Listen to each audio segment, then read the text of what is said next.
Okay, hello everybody, and we are here for our second presentation. It's with the Red Cross, to be Red Cross ready. Our presenter is going to be Susan Van Cleve. Did I say that correctly? And you're still on mute, Susan, so we can't hear you. It was my opportunity to say all sorts of inappropriate things. Yes, that's correct. Susan Van Cleve. And so you should be able to slap your presentation on here, and I will let you have it. All right, fabulous. Oh, here, I need to share my screen. I'm sorry, good grief. All right, here we go. Share, and we'll start it. Come on, babe. There we go. All right. Hello, my name, as was introduced, my name is Susan Van Cleve. I am a volunteer with the American Red Cross, and I'm going to be talking today about just general preparedness, the essentials of being prepared, as well as being prepared in times of floods. And I have Ted Koenig is assisting me in the chat. So throughout the presentation, he'll be providing some links that you will undoubtedly, that you may well want to utilize, and he also can answer some questions. I'm going to ask that those of you who are attending, if you're willing, I would love you to unmute yourself and participate. We're a small group, and I think that this is all more interesting when we can do some dialogue. So if you have any questions or any comments, I invite you to share them throughout. If you're more comfortable just putting something into the chat, then that's fine, and Ted can share for you. Okay? So we're going to start off today with a video, and so we'll get that started.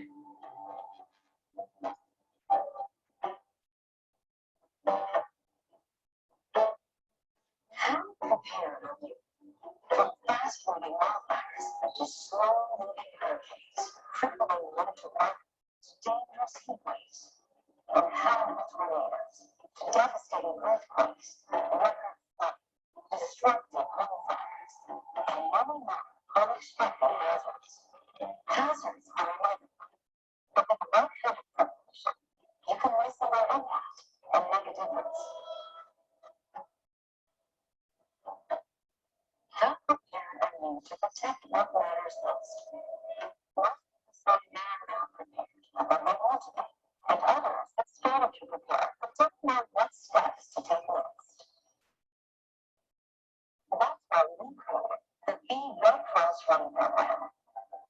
We'll provide the instruction, information, and experiences you need to be prepared to protect what you care about most. Gain knowledge and skills from Be Red Cross Ready preparedness experts in real time. We'll show you what hazards affect your community and tell you what you can do before, during, and after a disaster occurs, so that you are ready to take action, and we'll practice ways to stay safe. Just by being here, you've taken the first step, because when you are prepared, you can protect what's most important to you. Prepare so you can protect yourself, your family, your community. Be Red Cross ready. Prepare so you can protect. Okay, so disasters, they happen often with little or no warning, anywhere and at any time, and they impact thousands of households every year. So as you consider the different kinds of hazards, what are some hazards that are, what kinds of hazards does your area face throughout the year? This is when I invite you to unmute yourselves. Which of these would you say are impacting? Susan, we definitely see, we can see winter storms and thunderstorms and flooding, and home fires as well. And of course, extreme heat lately is. Okay. And I would also think that there would be landslides, potential landslides. Do you have, anyway, there are lots of different things. And when you visit different areas, you can find yourself facing new hazards just from those times when you are out and about in the world. So you want to be ready. At the time of a disaster, first responders, disaster organizations, government agencies, hospital emergency rooms, they're staffed and they're ready for like regular day to day, but they can quickly become overwhelmed at a time of disaster. And so you can find yourself where roads can become impassable, utilities may not be available, hospitals and first responders could be in total overwhelm, banks, grocery stores, gas stations, pharmacies, schools, places of work, all could be closed for days. So we all need to be prepared, and we need to be prepared for ourselves, for our households, for our neighbors, and for older adults, and others who may need some special assistance. Because we really can't count on somebody to come swooping in and helping us at these times. But you absolutely can prepare, and you don't need to worry about whether or not that it be perfect. You don't need to do it perfectly, because it won't be perfect. You won't always, things are not always going to be, you can't make things be nice and easy and painless, but you certainly can keep yourself safer by being prepared and help yourself to recover quickly. So what would you say that it means to be prepared?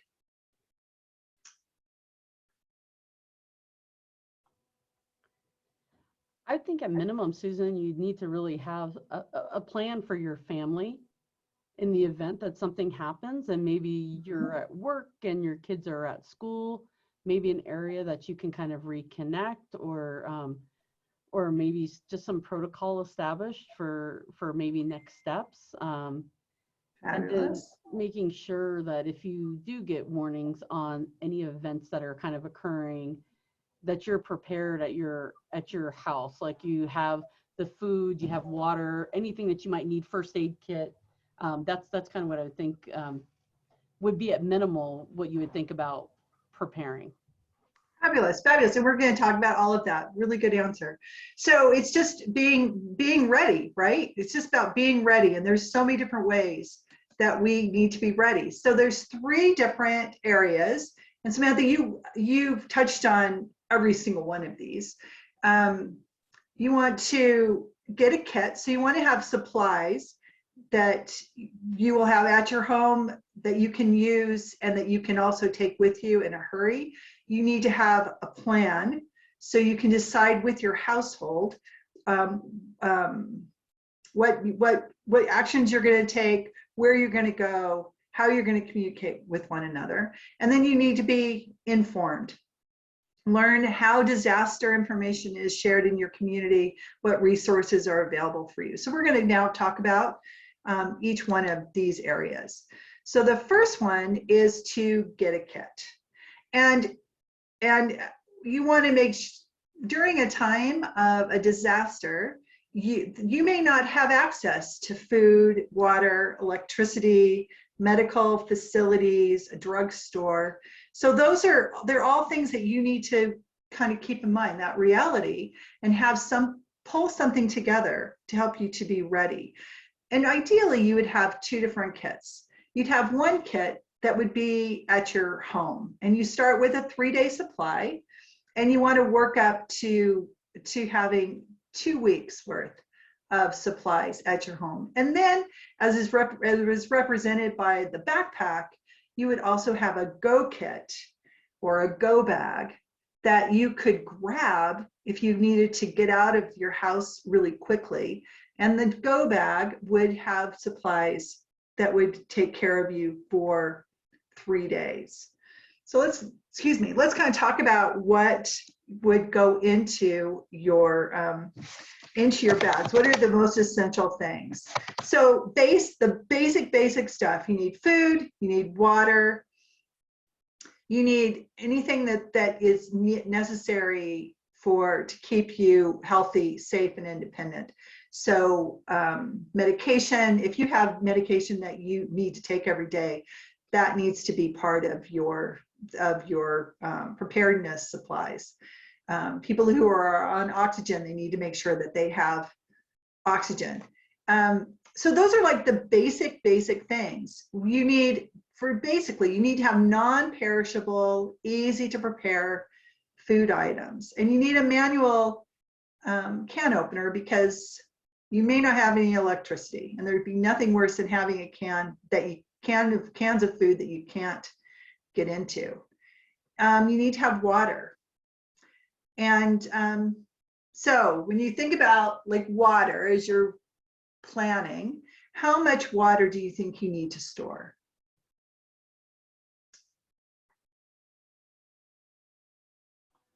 I don't know, I would say maybe a week or so. Well, ideally you'd work up to like 2 weeks worth of water. How much per person? And there's like a hint on the slide. 1 gallon per day per person. You're right. You are right. That's exactly right. You need at least 1 gallon per day per person. And half of that you'll use for drinking, and the other half you'll use for cleaning, bathing, and washing dishes and things. But yes, that's how much you need, and that's a minimum. So if it's the hottest, really, really hot in summer, then you're going to need more than that, because your body will need more. So this is just the minimum. And then there's some other things that you can add on to that. You could have, a first aid kit, a flashlight and extra batteries, we see a radio, copies of your personal documents, and just copies. You want to have the copies, and the originals you would want to put into a fireproof box or a safety deposit box, wherever you're going to keep those safe. But so you want to have the two, and then maybe some extra money, some cash, and extra blanket. But you kind of think, and with all of these things, as you're putting things together, you're going to customize your kit, and you're going to build it over time. It just takes time. So when it comes to your personal situation, you want to kind of look and see, what do you need? I have animals. So when I am thinking about being prepared, I have to consider what's going to happen with I've got a dog and 2 cats. So I need to make sure that I have leads and kennels and food and water for them, and litter, something, a place for the cats to do their business. And if you have a little one, if you have a baby, then you are going to want to have diapers and formula and some baby food if they're older. And you just need to think about your own personal situation and decide what it is that's most important, and make sure that you include those things in your kit. And then, and you can have a kit. There's other places you can think about having a kit at work. And so you would have a go bag basically at work. And I love the fact they talk about work walking shoes. If you tend to wear really attractive but uncomfortable shoes. And I know that Charlie's Angels, they always ran around in their high heels, but in a disaster, I don't want to be wearing pumps. I want to have on good, comfortable walking shoes. And then we also need to think about our vehicles and having food and water in the wintertime, blankets, and you need to have flares and jumper cables, all those different things in order to be, because you've got to be ready, and how you're going to be ready is going to depend also, of course, on the season. Okay, so those are the kits. Now we're going to talk about making a plan. So when you make a plan, you really need to involve everybody in your household and make them feel as though it's part of their job. When my kids were younger, they would all, we would go through this make a plan thing because it was part of Scouts, and they would have to do, that was one of the badges, and that was true for both my boys and my girls. They all were Scouts, and we, this plan that needed to happen. And it was something that they did individually, but ideally it's something that you would do as a group, and you would make sure that everybody in the house has an assigned job. Everybody knows what they're responsible for and who they're responsible for. So if you have pets, or you have little ones, or you have older adults that need assistance, people know who needs to be worrying about each of those people and who's the backup. And then if your family if there's a member of the family who travels for work, perhaps is military, making sure that you have planned for when they are not, or when they're not home, so that you don't find a big glaring hole in your plan when they, if something were to happen when they were away.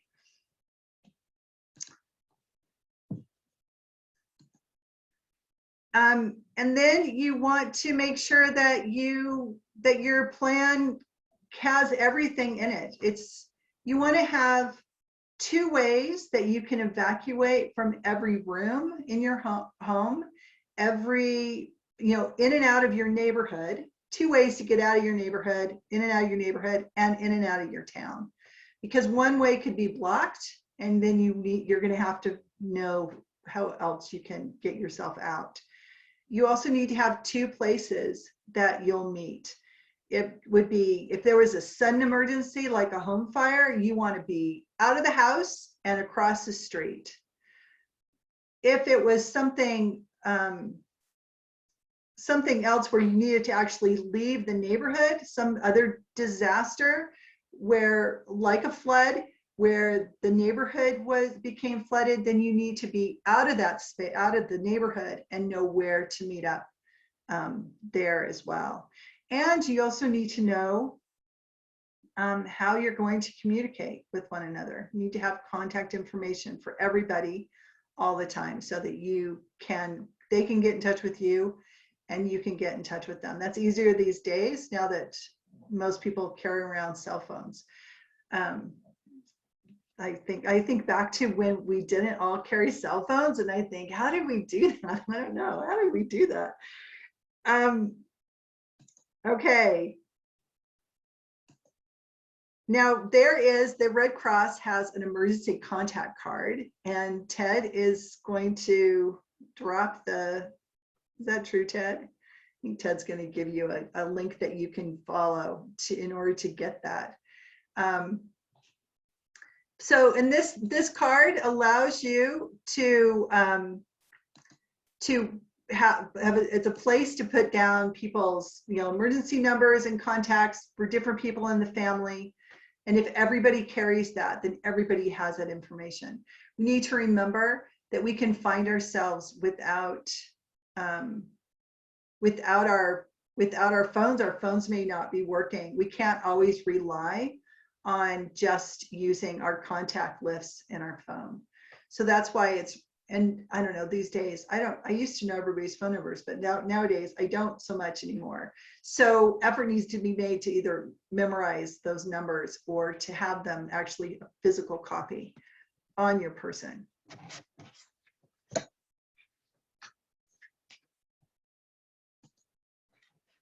And then you want to pay attention, and so you can be kind of know what's going on. And so that comes from having there like a radio that you can listen to. There are weather radios that you can get, hand cranked radios, so that even if there's no electricity, you can still get information. You might also, you also need to know how an emergency, how you're going to be notified in your area if there is an emergency. When we used to live in Kentucky, and in Kentucky there would be, we were in the tornado belt, and so this big siren would go, and that was, so you need to listen for that siren, and if you heard that siren, then it was time to move. So you need to know what exactly what's used in your area. Is there a place that you can call for information, someplace to look online? What radio stations might you check, or television channels, if you have access to those, to kind of keep track of it all. There, now during a disaster, it can be pretty emotional. It can be very difficult emotionally. And so we want to be mindful of that it's really stressful. And there are emotional fallouts that happen. We need to be aware of that for ourselves and for those that we care about. Need to be paying attention to the fact and know that that's really normal, and give ourselves time and others time to kind of deal with that reality. And kids especially can be really affected.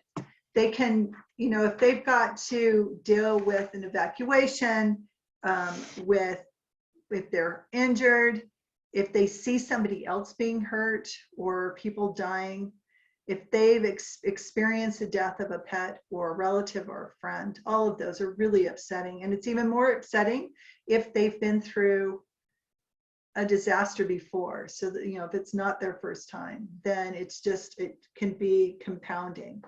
So your stress, I mean, that's the thing that's difficult, is you're stressed, and then you've got little ones that are stressed. The more that you can put on the brave face when you're around them, the easier it is going to be with your kids, and with other little ones that may be in your family or in your area. When it comes to kids, ideally you talk to them before a disaster ever happens. You answer their questions, you give them as much information as possible. The more that they can understand and know what's going on, the less stressed out they're going to be, the better the time they're going to have. And then during and after a disaster, you want to give them some extra attention and try to get back into your routine as quickly as you possibly can.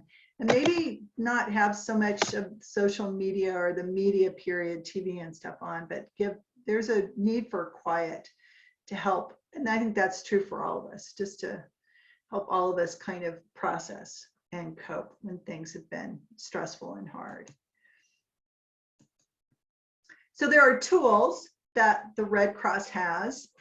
There's the emergency contact cards that we already talked about. And then Red Cross has apps, free apps that you can download and have to use that. So you can look those up. There's one that's called Emergency, and that will give you, I think it's Emergency that gives you the weather reports. But it will help to give you, that's one of the places to get information about emergencies. So we've gone through the checklist. So you want to know, so we know what disasters are most likely happen in your neighborhood, in your area, Oi. You need to make a plan. You need to have a kit. And if possible, at least one member of your household be trained in CPR and first aid.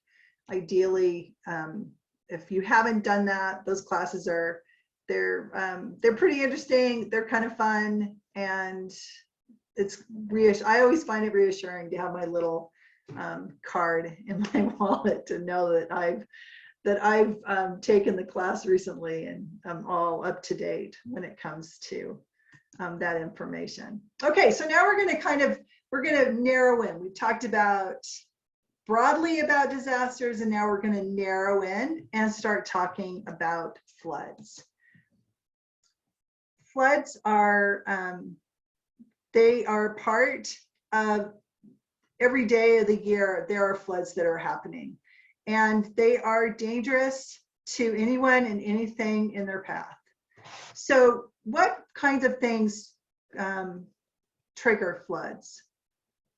What could cause a flood to happen? What do you think? Usually around here is ice jams. Ice jams. Okay. Tell me about ice jams. Well, Mousy is situated on two rivers, and we're next to the Yellowstone River. When the ice breaks up, it jams up just maybe a mile upstream or downstream from us. The water just keeps building on the Yellowstone and backs up into the tongue, and that's where our flood. The most dangerous flood that we have would be an ice jam. From an ice jam. I think another one would be heavy rainfall, and a lot of it, flash flooding. That's right. Thank you. Hurricanes can bring a lot of heavy rain and storm surge. I don't know that would be something that your area need to worry about. Snow melting can overwhelm rivers if there's if that happens quickly.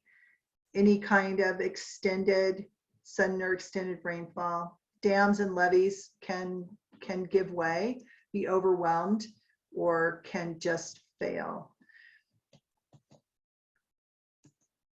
So it's important to understand there are different kinds of flood alerts, and it's understand to know the difference between a flood watch and a watch and a warning. So a watch means that there's a potential for a problem. So you just want to stay tuned, pay attention, be prepared, but you may not need to act. You're just kind of watching, and then you're waiting. And if you are told, yes, there's a problem, then it will turn into a warning. And then it's time for you to skedaddle. So if you get just a warning, you just go right to a warning, then it means that something is imminent or it's happening right then. And you need to just get out of Dodge, move to higher ground. And if it's a flash flood warning, again, it's a warning. So once again, you want to quickly hurry up and just get yourself to higher ground. So that's the difference between a watch and a warning. And there are a lot of risks that come with floods. So we've got like drowning. We've got 90, floods kill about 93 people every year and can cause billions of dollars worth of damage.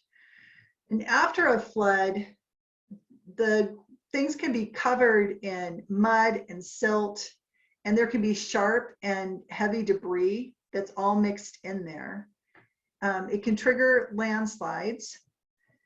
It can also, the water itself can be contaminated with fuel, untreated sewage, pesticides, dangerous building materials. People can end up getting sick because of the poor, the poor sanitation. Their drinking water can get contaminated. They can end up with diarrhea and respiratory illnesses. So, a lot of things can happen because with floods, we can lose electricity, and with electricity loss, then it can just kind of compound. Being exposed to the flood water, if you have an open sore, then it can become infected and mosquito-borne illnesses rise, and floods can leave behind mold, which is a danger to everybody's health. So question, how soon after being flooded can mold appear in a building? How quickly do you think mold can show I'm going to up? say 1 day. And you would be correct. Within 24 to 48 hours, mold can start to grow. And it becomes a problem until you can actually eliminate it. It really is a serious health concern. So it's something that we all need to be concerned about. Well done, Samantha. You're doing so well today. Okay, so we've got the same things that we need to do with flood. We need our kits, our plan, and we need to stay informed. So if we were going to have our kit customized in case of a flood, what might we make sure that we have in our kit if flooding is one of the things that we are trying to prepare for? A boat? No, You could, yes, a boat. A boat might be quite handy. What else? a radio, food, flashlight, Yeah. water. Mm-hmm. Yeah, you want to have something way to keep your bag dry, so that it would, waterproofed in some way, even if it's, whether it's in a bag itself or it's a bag within your bag to try and keep things dry. And if it's that time of year, rain gear, if it's that kind of year, so that you can keep yourself dry and not just your stuff. Yes, thank you. So when a flood is predicted, so you've got a first, second, and third. So you've got like the most important stuff you need to do, and then the second most important, and then the third most important. So the most important thing that you need to do is to prepare to evacuate quickly. You want to be ready to be out. You want to check and make sure that your disaster supplies in your house are together, and that you've got things together if you've got pets. And so that's like that initial, that go kit. You want to make sure that is ready. You want to make, if the weather is looking poorly, you want to make sure if you've got outdoor pets that they are inside, so that you can actually get them and corral them. Secure your important documents. Continually monitor the situation on television or on the radio. And if you're given advice or orders from local emergency officials, you need to follow those.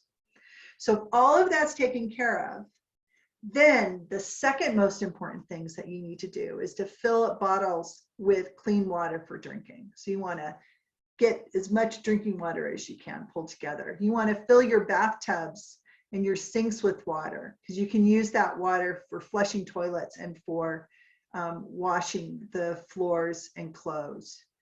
You want to make sure that you've got a full tank of gas in case there's an evacuation that's ordered. And you want to turn off any propane tanks that you may have, and unplug all of any small appliances. You want to just make sure that those are all unplugged. And then if all of that's taken care of and you still have time, the third most important thing is to move as much of your furniture and valuables upstairs to upper floors in your home, and be leery about turning off your utilities. You want to do that only if you're ordered to, because you'll have to have somebody, a professional, come back out to your home to turn them back on again. So you don't want to just like willy-nilly do that. You just want to do that if you're told that you should. So then if the flood is happening, so then what do you want to do if you find yourself in a flood? You want to make sure that you stay away from underpasses or dips, low spots, canyons, washes, riverbanks, anything that could become flooded. You just want to stay away from those areas. You don't want to walk through floodwater. I find it so in 6 inches, and this is a 6-inch ruler. You can kind of see its size by my hand. 6 inches of fast moving water is enough to just kick you right off of your feet. So not very deep at all, not very deep at all.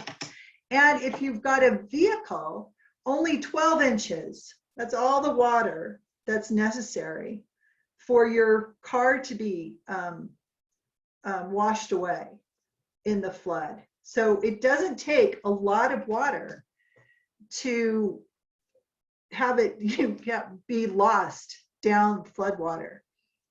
So you don't ever want to walk through fast moving water because it can knock you over. You want to drive through flooded areas. It's really hard to tell just how deep the water is. And we can see that car that's completely inundated by water in the picture. And the little pithy saying is, turn around, don't drown. So if you come to an area that's flooded, don't decide you're just going to gun it and take your chances going through it. It's just not safe. Instead, you really need to turn around and find a different route. If you're caught in a car that's being flooded, you want to get out of your car and go and get yourself to higher ground. You're safer out of your car than you are in your car. And if there's an area that's been flooded, you just keep your kids out of it. It can be contaminated with sewage and chemicals, and it can have dangerous insects and animals, and we just don't know what's in that water. So it can look like a lot of fun and seem very, very tempting, but it's really not safe, not a safe place to play. And so then after the flood is over, then again, there's a lot of that water will hang around. And so you still don't want to be driving through flooded roads. What do we say? Turn around, don't drown. So you want to always just stay away from that. You want to stay out of any building that has water around it. And when you're in your home, you don't want to walk. If you've got any floors that are sagging, you don't want to walk on them because they could actually collapse on you. You want to watch out for rodents and snakes and spiders and other insects that have taken the opportunity to come into your house. And avoid pushing and leaning against walls and furniture that have been damaged. It just like freaks me out, the idea. It gives me the weebie-jeebs. But you just don't want to just know that the flooding can cause all kinds of damage, and it's like a welcome card potentially to critters. If the weather's dry, then by all means take advantage of that and open up your windows and start that process of helping your house to dry out. Again, mold is such a danger especially to children under 12, people with asthma, allergies, other breathing conditions, or with weakened immune systems. So you want to do everything that you can to keep mold from growing and getting rid of it if it does. And then you just want to make sure that you take care of yourself and those that you love. You want to make sure that your water is clean. And if you have any question about it, you just don't drink it. You want to drink bottled water. You want to, if the electricity's gone off and you think maybe the food is spoiled, you just don't take a chance. If in doubt, throw it out. Pithy statements. But that's a very important thing. You don't want to take a chance of eating something that's going to cause you to get sick. You help those around you be aware that older people who need assistance, children, infants, they all may need extra help from you. So be mindful of your neighbors. And if you've had to evacuate, then you only should be heading back to your home if the local authorities authorize that. And when it comes to pets, there are a lot of the injuries that happen to pets happen after the storm has passed, because of the debris and things. So you really want to watch out for your animals and for other animals. And if you encounter a stray, be aware that the turmoil that comes with a flood, that stress added to not being with their people, can lead to a higher amount of bites. And so you want to be really careful with any stray animals that you might encounter. And then that's all over, and now it's time for recovery. So you want to, when you return, if you've been told that you need to evacuate, you need to be mindful as to whether or not it's wise to have your kids come with you initially. It may be an emotionally difficult thing for them. So it might be better to not bring your kids. And when with that very first visit. And you want to make sure that you stay well away. If there are any power lines that are loose or down, you want to stay away from those and call the power company immediately to have them taken care of. And then once you're able to get into your home, you want to wear gloves and boots, eye protection, dust mask or respirator, and if you've got one, a hard hat. It's a home that has been flooded is not a safe space. So you really want to wear things that are going to protect you. If the power is out, then you want to use a flashlight. No open flames. You don't want to use candles. You just don't know if there's something flammable that you need to be aware of. If you have a generator, you should now become aware of exactly how to operate it and different precautions and things, so that you don't end up with carbon monoxide poisoning or electrocution or fire, because they can be dangerous. And the Red Cross actually has information about that, so you can visit their website to get more information on that. If you smell natural or propane gas or hear a hissing sound, you want to get out of your house immediately and call the fire department.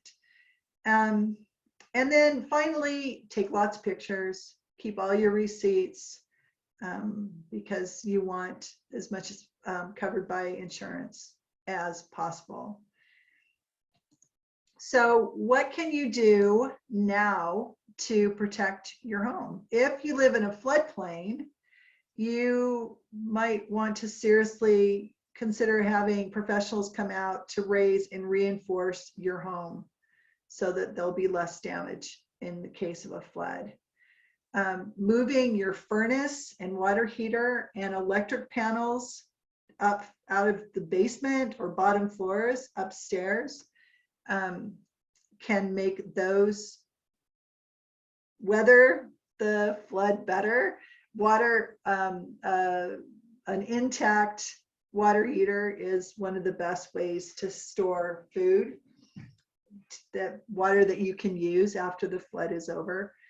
You can install check valves in your plumbing to prevent floodwaters from backing up into the drains of your house.